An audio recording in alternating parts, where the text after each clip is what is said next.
సినీ పరిశ్రమను ఎలా కాపాడుకోవాలనేదే అందరి ఆలోచనగా ఉండాలన్నారు ప్రముఖ టాలీవుడ్ నిర్మాత Telangana film development corporation chairman Dil రాజు.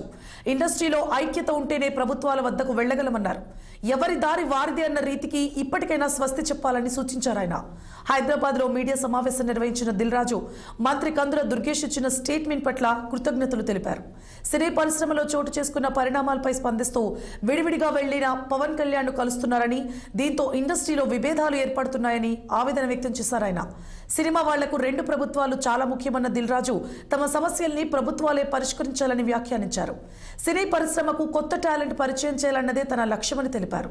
అయితే ఎగ్జిబిటర్ల అంశంలో ఏపీ సర్కార్కు రాంగ్ మెసేజ్ వెళ్లిందని, అందుకే మంత్రి స్పందించినట్లు చెప్పుకొచ్చారు దిల్ రాజు. ఒక వ్యక్తుల మీద ఇండివిజువల్గా టార్గెట్ చేయడము, వెనకాల ఏముందో అర్థం చేసుకోకుండా మాట్లాడము, మీలాంటి వాళ్ళు కనీసం ఇలాంటి క్వశ్చన్స్ వచ్చినప్పుడు అండర్లైన్ చేసుకోండి. మీరు మాట్లాడేటప్పుడు ఎవరో ఎక్కడి నుంచో ఫోన్ ఇన్ తీసుకుంటారు. నాకు ఎవరో లింక్ పంపితే జీ న్యూస్ ఉన్నారు, ఎవరైనా ఇక్కడ జీ న్యూస్లో చూసా ఇందాక ఎవరో పంపిస్తే. ఆ టాపిక్ సంబంధం లేదు కానీ అది కూడా తీస్తా. అక్కడేదో టాపిక్లో జరుగుతుంటే మళ్ళీ వస్తాను మెయిన్ పాయింట్కి.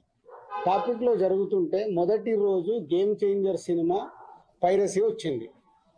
అది నిర్మాతకి నష్టం, నిర్మాత ద్వారా డిస్ట్రిబ్యూటర్కి నష్టం, డిస్ట్రిబ్యూటర్ ద్వారా ఎగ్జిబ్యూటర్కి నష్టం.